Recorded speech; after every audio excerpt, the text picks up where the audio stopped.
We are back. Welcome to the third season of California Trout's podcast, Fish, Water, People. I'm Curtis Knight, your host and executive director of California Trout. This podcast is our chance to feature folks from around the state and beyond who are making a difference in the world. We're starting our third season off strong with an episode centered around the exciting and historic Klamath Dam removals. But we're going to be taking a look at the topic from different perspectives than what you might have heard before. Creative, nonfiction cinematography, and culturally informed activism and academia. So let's get into it.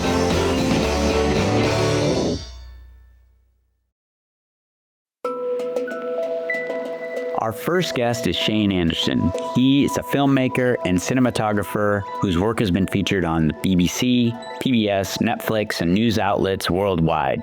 He also worked with CalTrout on A River's Last Chance, a film about the Eel River, and he's received multiple awards for his impactful work, from Trout Unlimited's Communicator of the Year Award in 2014 to being a Jackson Media Award finalist for his most recent short, Bring the Salmon Home. But the project we'll focus on today is his current work in progress, Undamming Klamath, the documentation of these historic dam removals and what's next for the Klamath River.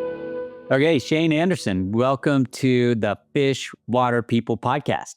Curtis, thanks for having me. Honored to be here. Excited to talk about Klamath.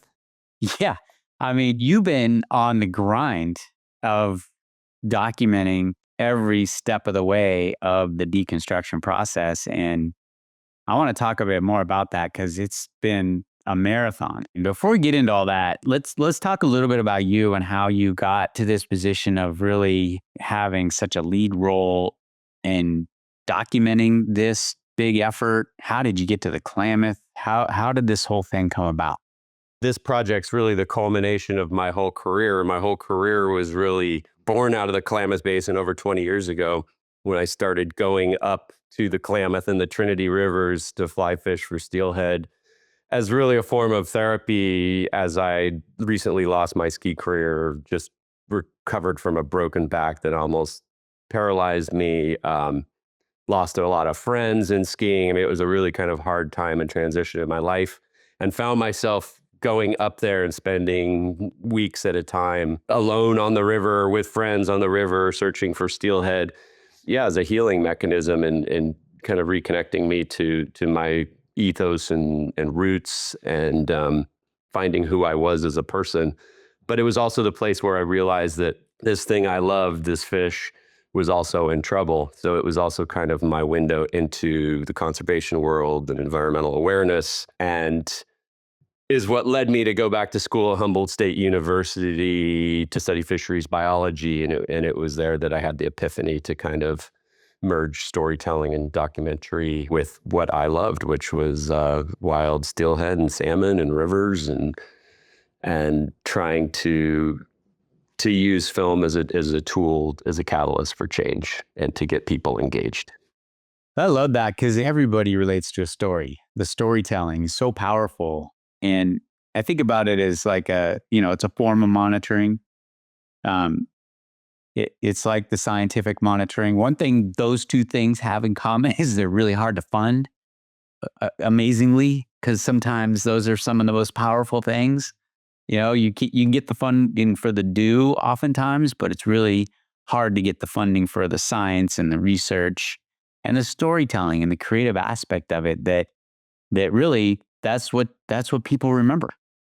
Well, that's how we build an army of supporters that want to take care of this place we call Earth in our backyards. And I think that what's so potent about the Klamath story is it's really about, people rallying around their sense of place and this Indigenous-led effort. And if we can get to a place where we take that Klamath model to all these watersheds where there are really these local-based solutions and we're coming in to kind of support these local visions, then we're starting to fix the world, one river at a time, instead of trying to think about how to tackle just climate change and all this stuff that seems so out of reach and hard. I feel like the Klamath story is really the one about, like, we can do this if we think local and act global. Right. It's tangible. We can take a step. We can make a difference. And this is a big one. This is likely the biggest thing that I'm going to see happen in the course of my career, and probably a lot of us. So then here you are like kind of like the right person at the right time in the right place to be able to have this really important and challenging role of documenting essentially every step of the removal of 4 dams on the Klamath River. Yeah, I mean, spending the last 12 years cranking out content, at an unsustainable rate for my own health and well-being, quite frankly, but it has laid the foundation to prepare for this, which has like been an incredible amount of pressure and responsibility, responsibility to the movement and capturing the stories correctly that portray the movement. And then just logistically being able to pull off and capture the milestones of the deconstruction and also being there for some of the turning points of the actual story. Yeah. I feel like the filmmaking process was probably a lot like the movement. There was a lot of times where it felt like it could have fallen apart or things were breaking or like coming together in the very last minute before the most important explosion happened or something, like the drone wouldn't log in, it couldn't take off on the drone right before the explosion or whatever it was. There was all kinds of these situations over the last few years, but it all ended up coming together, and we have this amazing archive, and I couldn't be more proud of it and proud of the team, and just like the honor of my life to be able to capture this part of history. I remember talking with you during the process, maybe last year sometime, just about what a unique look that you're actually getting of the deconstruction process that probably nobody else is getting. And that Kiewit, the construction company, had a team on one dam and a team on another dam. And there are very few people that were really getting a look at what was happening at all 3 big dams coming down simultaneously. I mean, you were one of those people. What are some of your top insights and things you really gained from having that type of access? Yeah, and I guess first off, like I shout out to Kiewit for giving us the access because there's a lot of going on. There's a lot of safety issues to be aware of with all that heavy equipment going on, and usually when you're operating cameras, you're not necessarily looking for 15-foot tires on those giant dump trucks coming around the corner. So I was really grateful for the fact that they were so hospitable to us, and KRC was so hospitable to us. And that's why we had special access, is because they didn't want a lot of film crews running around, for safety reasons. And just so we could vet footage and work as in a partnership to document some of this stuff. So yeah, like bouncing around between the 4 different dams over a couple of years, things changed fast. They were on a schedule of nature, weather conditions, flow regimes, and a lot of that meant having a 3-week look ahead schedule, but then like things would change every day, it felt like. So having to be completely flexible and fluid, and which was really hard to plan when you have crews coming from all over the West to converge. But they were often ahead of schedule, on schedule, ahead of schedule. It's really remarkable. Yeah, and one thing I shortly learned into the documentation is what they consider taking down a dam isn't what we consider taking down a dam. What they consider is like all the end of the environmental mitigation and the riprap and all that kind of stuff, where it's like, we're like, oh, they just knocked all the columns down and took the whole spillway out in like Yeah. a day and a half, and Yeah. The actual dam's gone. Yeah. yeah, no, the actual dam's gone. But since the foundation was still in there, they didn't technically think it was gone. So there was a lot of Yeah. those technicalities, like what they considered done, and like what we were like, well, it's gone. So I think, yeah, like interpreting that was really important in the process of being able to kind of think a couple steps ahead. Well, it's like you're the director of a film, but you don't quite have control of the actors. No. And the last thing anyone on site cares about is waiting for the film crew. So I mean, we had that going for us Yeah. too. Nobody's they're not going to hold the 10,000-pound explosion, of Copco because Right. our camera isn't set up or whatever. So I mean, we had to constantly make sure everything was just like we were in position and we were on point and we were coordinated, because you have one shot, right? You must be exhausted. But talk about the Copco 1 explosion. I mean, everybody wants to see a dam just blow it up. And that really didn't happen here as dramatically maybe as people expect. But wow, you did get some dramatic shots of some of the explosions on Copco 1. Talk a little bit about that. Yeah, I think there's probably around, I don't know, 10, 15 big blasts on Copco 1, and we probably filmed, I don't know, we got the biggest ones for sure. You know, there was a couple that were 12,000 pounds of explosives that literally removed 30 to 40 feet of the dam in one shot. I definitely got more comfortable filming those because those are the moments that you can't mess up on. You got to remember to press record on those, and then being able to coordinate safely with the crew and all that stuff. But and the blast teams were so cool to us, and they let us kind of right there with them, packing the charges and getting intimate with them and learning about the process. And there was all kinds of blast consultants and doctors of blasting and all this. I mean, there was some very complicated engineering on that side of things. I mean, there's going to be abstracts written about the explosive strategy used in this entire process, from blasting the tunnel at it that released all the water, to the actual blasting the 30 to 40-foot lifts to take down the dam, to the tower drop at Iron Gate. I mean, there was all kinds of really technical aspects to the whole blasting situation, and I'm really excited to share that, obviously, and in the film and in Act 3. I mean, the most dramatic thing I've seen from you is the big blast of the draining of Copco 1. You know, when the tunnel at the bottom gets blasted and the water comes shooting out, and that was amazing. Talk about that day. Oh man, that was by far the most complicated, stressful day that I'd been, it was keeping me up for a couple of years ahead of coming into it. Because to me, that is the cathartic moment. So I had like 17 crew that day in 4 different locations. And then I was operating a camera on the hill with a direct line of sight so I could be on it. Incredibly stressful day, but I tell you, when that shock wave hit, there was like 4 shock waves that came out before the blast, and I felt them in my chest, and it was like, yeah, you could feel that from here on out, it would be the Klamath River before drawdown and the Klamath River after drawdown, and I'll never forget that feeling in my chest. Like, it was powerful. That's amazing. But there's also like the emergence of the reservoir bottoms and the emergence of the river, and the river finding its way through there. Talk about how you've tried to capture some of that.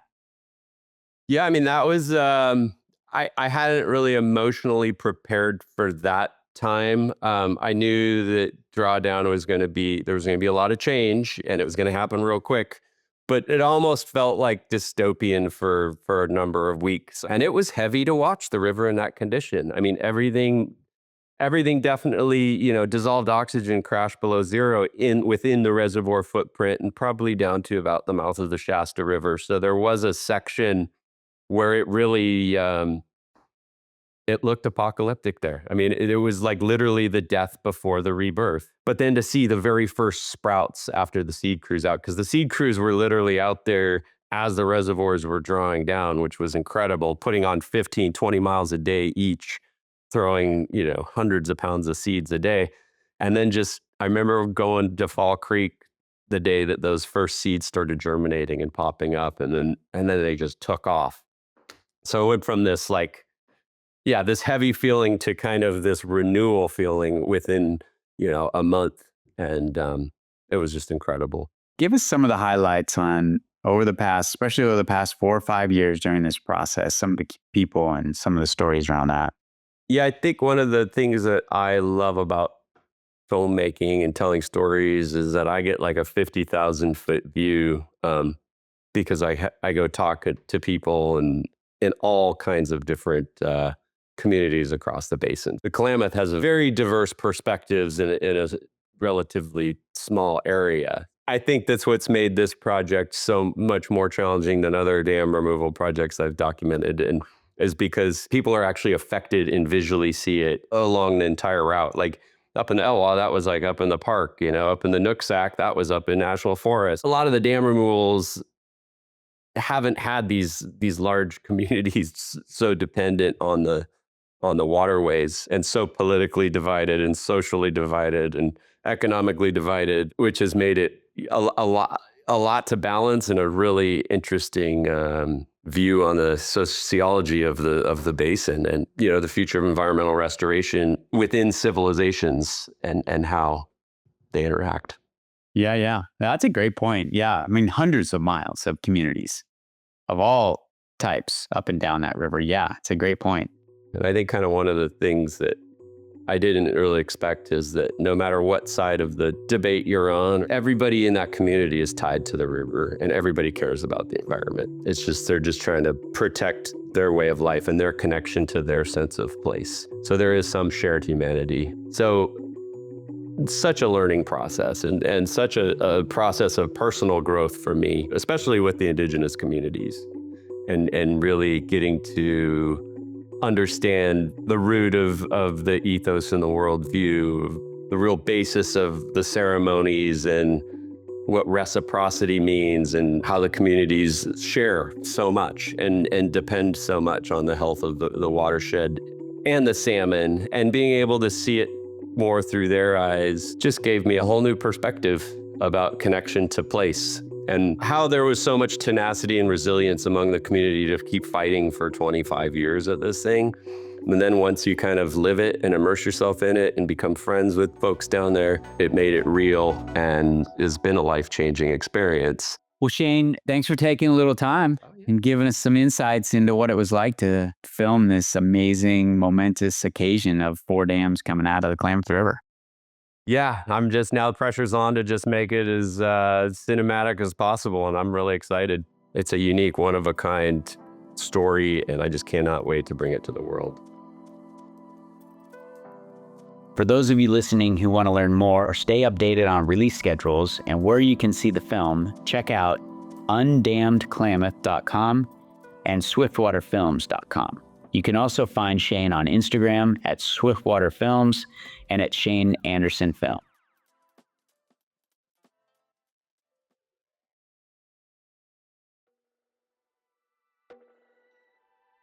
Our next guest is Brook Thompson, a Yurok and Karuk tribal member from Northern California.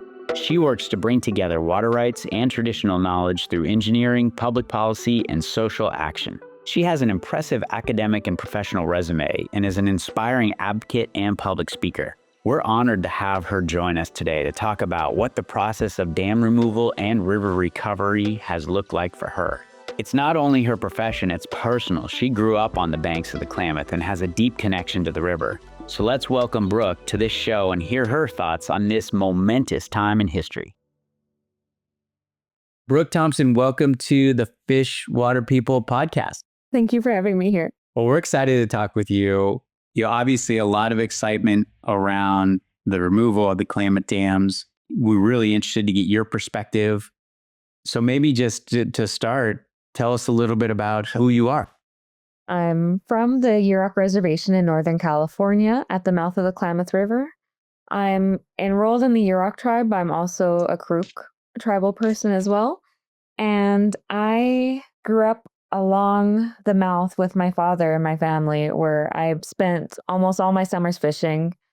And if not fishing, was preparing to go fishing throughout the year and getting our nets ready, or helping my dad with eeling. When he was out there, I'd be there gathering the eels on the shore while he was getting them for us. And right now, I am currently a third-year Ph.D. student at UC Santa Cruz, working on environmental studies, where I research water policy, Indigenous knowledge, environmental justice, and spring and fall salmon on the Klamath River. But I also have a BS in civil engineering from Portland State University with a minor in political science, a master's in environmental engineering with a focus on water resources and hydrology from Stanford University, and just generally a fisher person who enjoys my time on the water and has figured out to make it my job and my education to be able to talk and think about fish and water throughout the entire day and get paid for it somehow. Yes, great move. Yeah, I tried to figure that one out too. Yeah, that's a good move. It's a trick, but going with your passion, that's really cool. And it's such an impressive resume that you have, especially somebody who's so young still. It's amazing what you've done just reading about you. Maybe before we get into, because I do want to talk a little bit about some of the academia, but maybe just growing up on the Klamath, what that's like and how the fish sort of integrated into the culture. Can you help us better understand that? Yeah. Well, I mean, I think it's interesting to even frame it as how the fish integrate into the culture because it's almost like the fish are our culture. Like the salmon, the lamprey, the sturgeon. It's not just one aspect, but it's really essential to who we are as Indigenous peoples. And I can only speak from my perspective and not the tribe itself, but the fish are like my relatives, and so is the Klamath River. Like, if the Klamath River is doing poorly, I do poorly as a person. And the Klamath River is our highway. It's really hard to get from place to place on the mountainous roads in Northern California in the rural area. But all our villages sites are right along the river. So getting place to place by boat is much easier. And it was also the grocery store because right along the beach and on the river, you get salmon, lamprey, sturgeon, seaweed. Also, many of the berries, like thimbleberries, salmon berries, grow near the side of the river. It was also the place to hang out. It's your gym. It's where you go exercising, to go swimming and go fishing. So, really, everyday life is around the Klamath River. Can you talk about just some of the changes that maybe you've heard people talking about when you were growing up and then the changes that you've seen in the river? I'd be really curious to know how things were talked about early in your childhood about the river and the state of the river, and then specifically the 2002 fish kill. How old were you when that happened? When the 2002 fish kill happened, I was 7 years old. Oh, wow. So you remember it. Yeah, I remember it very vividly. It felt like an apocalyptic event almost. Right. You can imagine me as a 7-year-old, and these salmon at the time were the same size as me. So I'm walking along the shoreline and seeing rotting bodies the same size of my own lining the shore for miles and miles. And just like that smell of rotting flesh and decay, and not understanding, at least for me as a little girl, like why this was happening when the salmon were just fine yesterday. And knowing, like, in our tribal oral history, like nothing like this has ever happened before. And so for us, it was a very traumatizing event. And one of the things I've heard from multiple elders is that the river used to be so abundant with salmon that you could walk across their backs to the other side. And the Klamath River is a big river. And so that's pretty outstanding to me. And right, there's even changes in my lifetime where I used to be able to catch 130 salmon in one day. And then I'd had to stop fishing because it was too many salmon to take care of, which is an insane thing to say now, to be like, oh, there's too many salmon. But we were able to get everything we needed so easily. And that's a stark difference in what it's been in the last 10 years. And for me, also, like growing up, and the differences between my lifetime and my parents' lifetime, just the fact I got to fish was pretty outstanding. The last dam on the Klamath River was finished in 1962, and that's the same year my dad was born. And so kind of having that like familial connection with like knowing even at that time it was outlawed for natives to do traditional fishing on the Klamath River. So, right, there's stories of people fishing in secret because up until the fish wars in the 1970s, my tribes didn't have the government right to fish along the Klamath River with our nets like we've been doing traditionally. And so I feel very blessed to have grown up in a time where I got to fish like my ancestors did from the moment I could stand up in a boat till Yeah. this very day. Wow. That's such an amazing perspective too, to think that you couldn't fish too, for the Yurok to not be able to fish. I mean, can you talk about that a little bit? For me personally, the salmon are a connection to my ancestors because I have the privilege to be able to eat this fish that was managed by my ancestors specifically so I would have a healthy lifestyle and grow up having something to eat. And I've heard multiple times that without salmon, we're no longer Yurok people.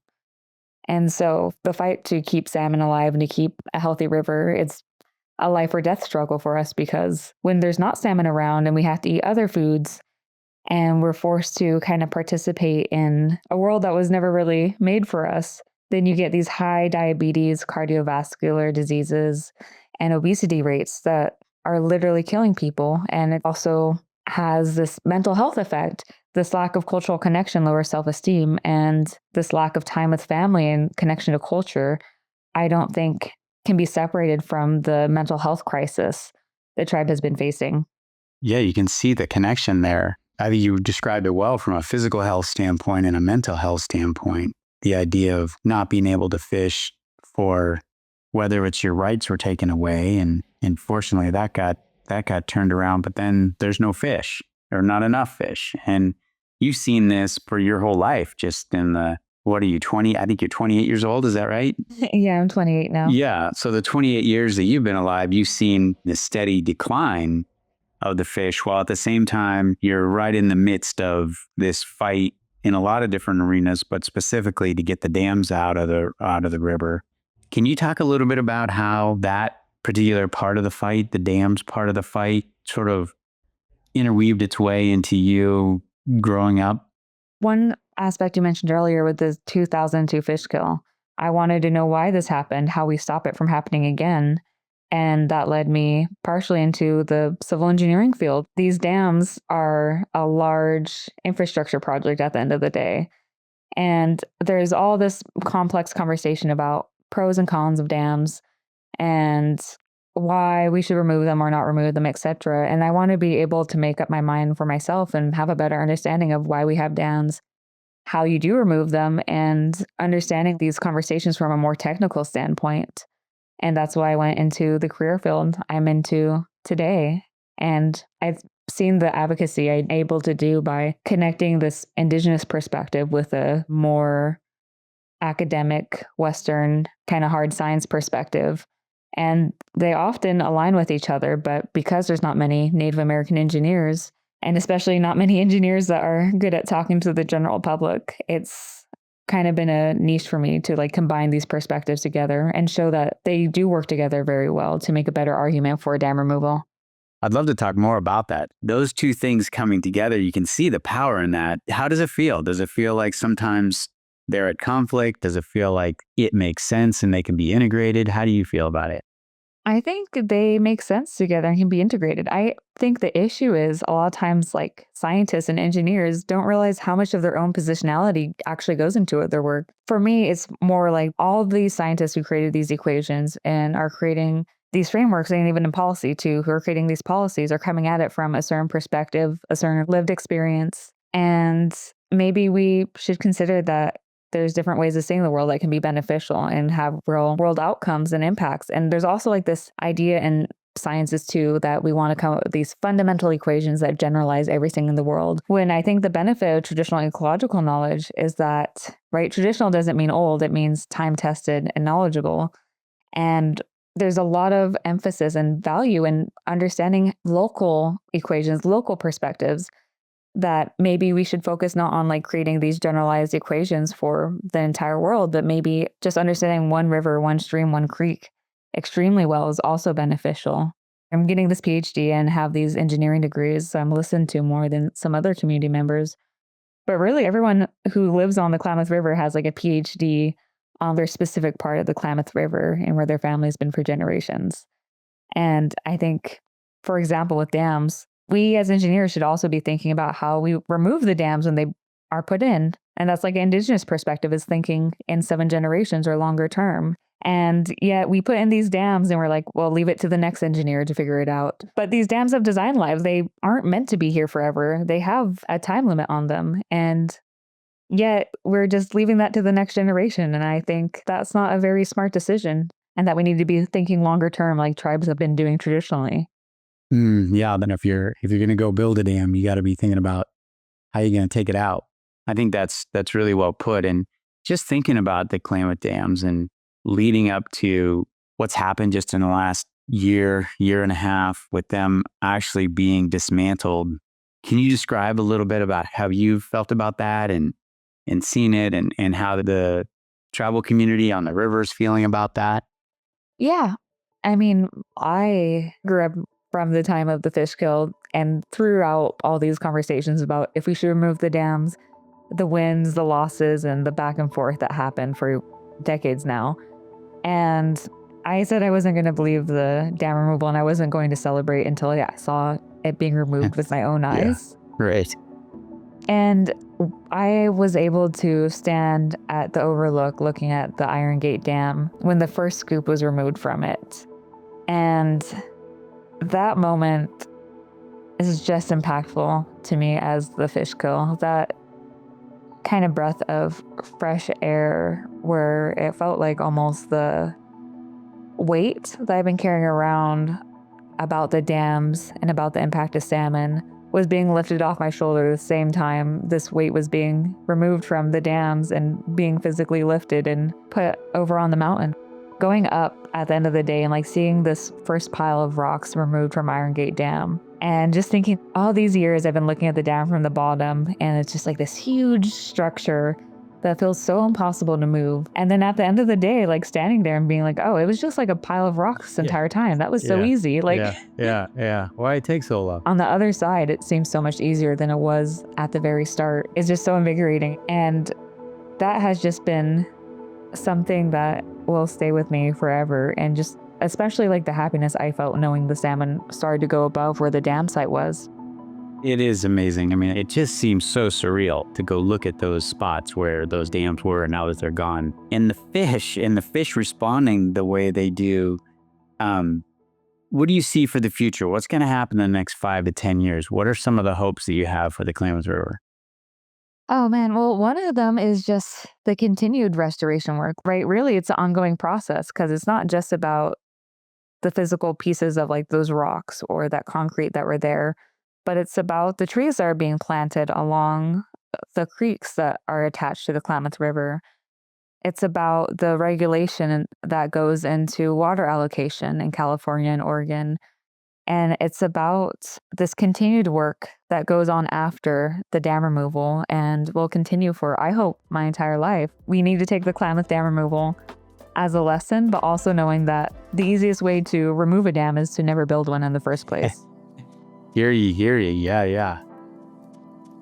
Thank you, Brooke, for your time and perspective. For anyone who wants to learn more about her and her work, where she's speaking, or if you want her to speak at your event, visit brookmthompson.com.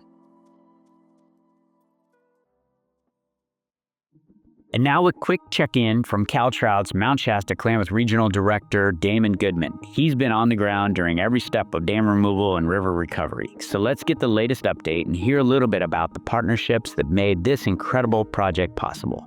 Damon, welcome to the Fishwater People podcast. Yeah, thanks, Curtis. Happy to be here. I am excited for our listeners to really hear about what you've been up to in regards to fish monitoring on the Klamath. A lot of excitement, of course, around the Klamath dams coming down. And then everybody starts to pivot to like, well, now what? What do the fish do? What happens with the fish? So talk a little bit about how you've been working with a broad group to track some of the fish recolonization of the areas above the Klamath dams. Yeah, it's been such an exciting time up here. There's a huge team coming together to think about the fish of the Klamath and how they repopulate these newly opened habitats. And it's been really a team effort to get to where we are right now. And just want to mention some of the team that's come together around this. Right up front is the Karuk tribe, the Klamath tribes, the Yurok tribe are really at the front leading this thing. We've got state and federal agencies, including both CDFW and ODFW by our side.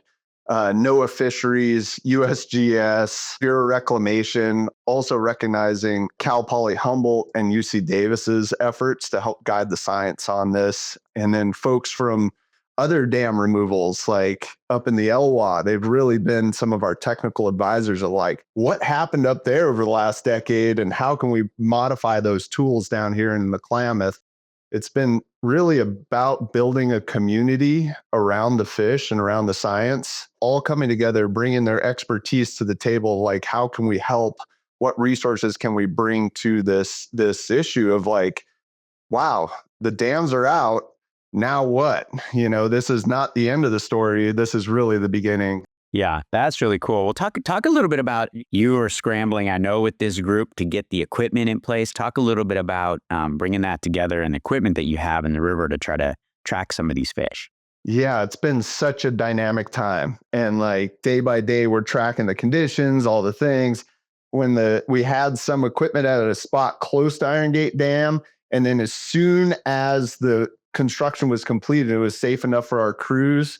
We were able to move up to right at the footprint of Iron Gate Dam to place a sonar in the river that tracks fish moving both upstream and downstream. Talk about that sonar camera. Just talk about that camera a little bit more. Basically, instead of using like a camera, like visual, it uses sound waves, right? So think about a fancy fish finder off your boat that can detect fish under your boat. It gives us the ability to look through turbid waters and document fish that we couldn't see by the eye alone, right? And so those sound waves are sent all the way across the river, and when it sees a fish, they bounce back. And based on that, we can have images of every fish going by. So we're able to have this window into the river. And that started the day after construction completed. And it was just amazing. Within a week of completing construction, we had evidence of the first fish moving upstream. And so it just happened so fast. And then within 2 weeks after that, we saw fish getting into Jenny Creek, which is about 4 miles upstream of Iron Gate Dam. And then the very next day, fish were above all 4 dam sites in Spencer Creek in Oregon, about 37 miles upstream of Iron Gate Dam. It was just amazing to see. As soon as we got out of the way of these fish, they moved up into these habitats, and that we had the monitoring and teams in place to be able to document that story. Talk about, I mean, one of the questions you see a lot, we get a lot, is, hey, these fish return to spawn where they were born. They haven't had access to this area for 100 years. So why are they going up there? I mean, I think that's in the minds of a lot of people. Yeah, that's in my mind too. Salmon are famous for their natal stream fidelity. So their ability to be born in this place, migrate thousands of miles, and come back to that same place to spawn. Well, that is, the actual fidelity of that to a river or a specific riffle, there's different spatial contexts there. And so the reason these fish were spawning at that spot is not because that was the best spot in the river, it's because they couldn't get any farther. And so there's also environmental cues that guide their migratory behaviors. And so if there's a dam in place, they're not going to go by. Once that dam's gone, there's flow coming, there's all the cues that send them up, and their, behaviors just guided them right up there, right past all those spots. Their physical capabilities have no problem getting 230, 240 miles up the Klamath. That's no problem for these athletic fish. Yeah. I mean, it's cool to see how they sought out that good habitat, that there is still habitat up there. I mean, I think some of the spawning in Jenny Creek, it was in what was reservoir bottom. Yeah, absolutely. I was actually out on the river yesterday. We're floating down, capturing fish by net to put radio tags in them, and looking 100 feet over our head at the bathtub ring that used to be the water surface elevation. So these fish are just moving right up. And in fact, that same week that we saw fish in Jenny Creek and Spencer Creek, our sonar data counted a couple thousand fish passing by what was Iron Gate in that week alone. So these fish are really just doing their thing and are repopulating at a rate that is just amazing. That is so encouraging to hear. Well, just thinking about numbers, did you have a rough number of how many fall run Chinook in particular, and maybe you talk a little bit about some of the coho you've been seeing too, but fall run Chinook in particular passed by that old Iron Gate site and went into the historic habitat? Yeah, we're in the middle of processing all that data right now. I can tell you that around October 15th, we saw 290 pass in one day alone. And that same week, we got a couple thousand. There have also been crews out surveying for reds, and they've seen roughly 1,280 Chinook in the tributaries and main stems. So just visual observations as they're floating down. So fish are all over the place. I mean, just think about a freeway of Chinook salmon passing up. We're kind of at the tail of it now, right? The Chinook run is really tapered off. But now we're getting into coho and steelhead, right? And so just yesterday, we were floating down. We were able to net this beautiful adult coho and get a radio tag in it. They're starting to show up in some of the tributaries, but in low numbers. These are an ESA, endangered species listed fish. So there's not too many of them around. So it's really special to see them. And some just beautiful, bright steelhead swimming by. I mean, these things are just gorgeous. And so we got some tags on those guys too. Well, that's inspiring stuff, Damon. We appreciate you and your team and all the partners out there that are getting wet and getting dirty and counting the fish as they move up. It's really, it's beyond exciting to hear about all the numbers and the distribution and how the fish are recolonizing so fast. Yeah, thanks for having me, Curtis. And now, before we go, I'd like to take some time to remember a cherished member of the CalTrout family, Craig Ballenger. It's with deep sadness that we acknowledge his passing, but with it comes great joy to have known such a legend in the outdoor community. So to honor his role at CalTrout, let's listen to a segment from a past episode that takes us back to the first time Craig and I visited the property that one day would become Trout Camp, where Craig was the caretaker for over 22 years and the core of the Trout Camp experience. It won't be the same without him. We've got Craig here in the studio with me. Hi, Craig. You know, Okay. There you go. Do I answer? Yeah. Je regrette, je n'ai pas le temps. Donc, c'est tout, Craig. I'm sorry, but I don't have the time, was what I just said. And so I had just gotten my graduate degree in fisheries, and now I'm working for CalTrout. Now I'm ready to roll. And one of the first tasks I got assigned to was, hey, we have this piece of property down on the Upper Sac, 40 acres, and you should go down there and see what we got and what's going on. So Craig and I strolled down overgrown dirt logging road and made it down to what is now the site of the trout camp and found a nice bench level area above the river, a nice spring, and also a nice man, John Rich, who was in his rope bed, kicking back, listening to a Giants game. On a transistor radio. On a transistor radio in the middle of a very pleasant summer afternoon. Near the spring. Near the spring. It drove me crazy because you kind of get used to working in the wilderness of every sound. And there was a sound that would come to us every now and then that we couldn't put our finger on. And you kind of followed it a bit, and then it would disappear, and then you'd get closer to it, and it was this geezer lying on this cot that he'd constructed between trees and made a mat on top of it, and he was sitting there listening to the Giants game. And he ended up being kind of a interesting dimension to our camp at the very outset. It shouldn't be a surprise to anybody that you befriended him, and we got to know him a little bit, and you somehow very diplomatically relocated him. He also invested. He was kind of a prepper, if you would say. He invested his monies in gold and silver. And in that little drawer in front there on the pulpit on the porch there, he would keep his stock certificates for his gold and silver. One day when I was working on the roof, he threw a spice jar, and I caught it, and it was so heavy. He goes, well, you know what's in there? I go, well, it felt like it could be split shot for fishing, but he didn't fish. He never fished, even though he lived along the river. I opened it up, and it was stacked with however many cougarons and Canadian maple leaves of gold pieces all stacked in there, and I remember saying, well, how much is this worth? And he says, well, today it's worth between $9,000 and $12,000. Whoa, in one jar. In one jar, one Well, spice. remember when he was getting relocated, he went around to the base of these trees and would dig up his caches of pots and pans and canned food.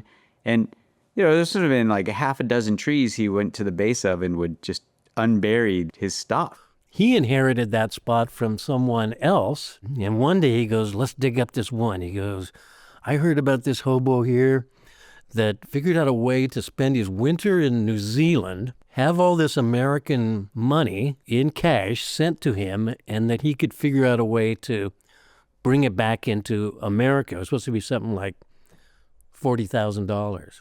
Anybody going to trout camp now is going to be looking around. They always have Buried been. treasure. They always Buried have been. treasure, Everybody yeah. that knows this story. Yeah. That there's probably money around there. Amazing. I mean, so all this is sort of like the beginnings of trout camp. And Craig has been there every summer for the last 23 years, really. Something like that.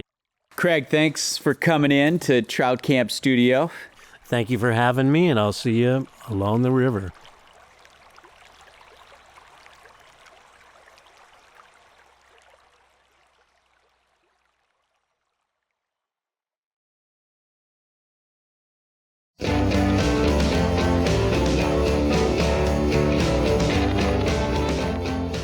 I'm Curtis Knight, Executive Director of CalTrout and your host of the Fishwater People podcast. Thanks so much to Shane Anderson, Brook Thompson, and Damon Goodman for joining us on the Fishwater People podcast. And as always, thanks to Wilco for the theme music.